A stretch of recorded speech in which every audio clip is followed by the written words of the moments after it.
So here's a random musing. I'd like to take the whole Cate Blanchett, Brad Pitt section of the movie Babel and cut it right into the middle of The Curious Case of Benjamin Button, right before Pitt continues to age backwards again.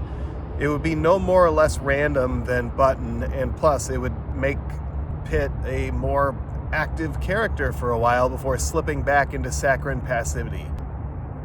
This is a very timely joke, I know. This is the Z-List with Zach Hammill.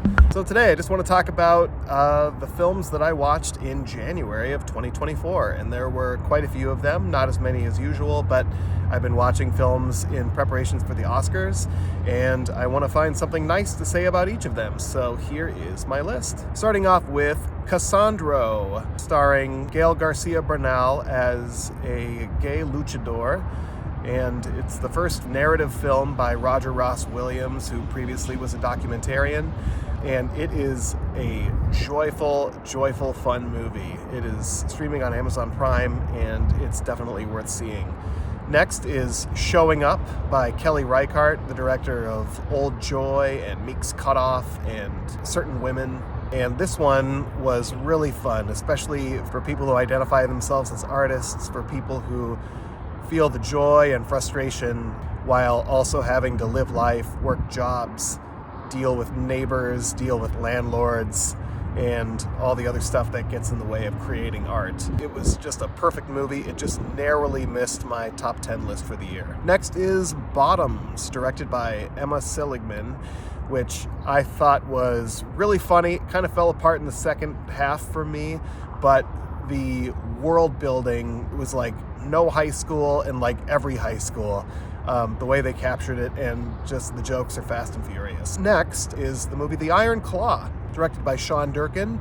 One of my favorites of his was Martha Marcy May Marlene, and so it was nice to see him tackle this story, but with a lot more heart than that film, certainly, but this film is no less tragic. The first half of the movie was really strong, and the last scene was really strong. It's one of Zac Efron's best performances, and altogether pretty well done.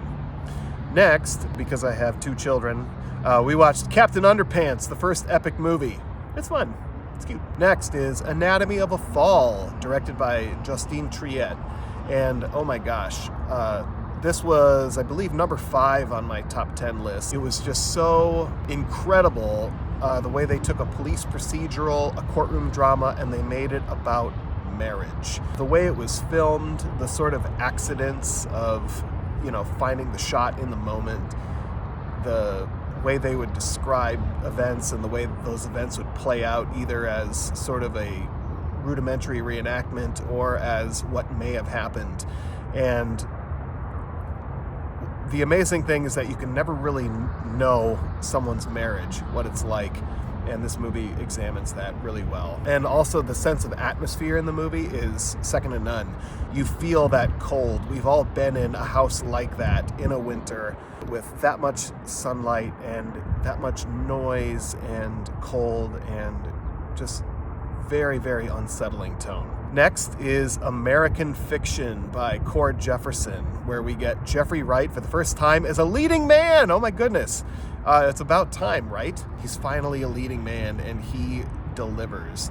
And this movie, it is definitely the biting satire that it makes it look like in the trailers, but what they don't prepare you for is how sweet and life-affirming and just lovely it is. There was a lot more poignancy than I was expecting with this one, so that one is a huge recommendation. Next is The Boy and the Heron by Hayao Miyazaki. I thought it was beautifully done. The story, I don't usually go to these for the story, and this one lost me a little bit here and there, but it is beautiful, it is creative, I laughed, I was creeped out, all the things that you expect from a Hayao Miyazaki movie, it delivered. Next is Godzilla Minus One, and oh my goodness.